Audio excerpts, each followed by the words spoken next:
హెల్త్కి ఈ జ్యూస్ చాలా మంచిది. ఇది ఎలా చేసుకోవాలో ఇప్పుడు చూపిస్తాను.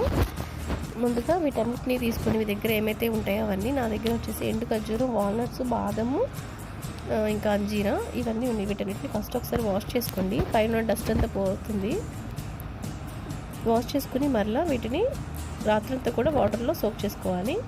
ఇలా సోక్ చేసుకున్న తర్వాత మార్నింగ్ చూస్తే ఈ విధంగా సోక్ అయి ఉంటాయి. ఇలాగా వాల్నట్స్కి, బాదంకి ఉన్న పైన ఉన్న స్కిన్ తీసేసి ఈ విధంగా క్లీన్ చేసి పెట్టుకోండి. అలాగే ఎండు ఖర్జూరంలో ఉన్న సీడ్స్ని కూడా తీసేయాలి. ఈ విధంగా రెడీ చేసి పెట్టుకొని ఒక మిక్సీ జార్ తీసుకొని అందులోకి వీటన్నిటిని కూడా వేసుకోవాలి. మనం సోక్ చేసుకున్న వాటర్ కూడా ఇందులోకి వేసుకోవచ్చు, ఎందుకంటే అది మంచి వాటర్ కాబట్టి, ఆల్రెడీ మనం వాష్ చేసి తీసుకున్నాం కాబట్టి. అలాగే పాలు కూడా ఫ్రెష్ పాలు తీసుకొని బాగా జ్యూస్ చేసేసుకొని ఒక గ్లాసులో రోజు తాగితే చాలా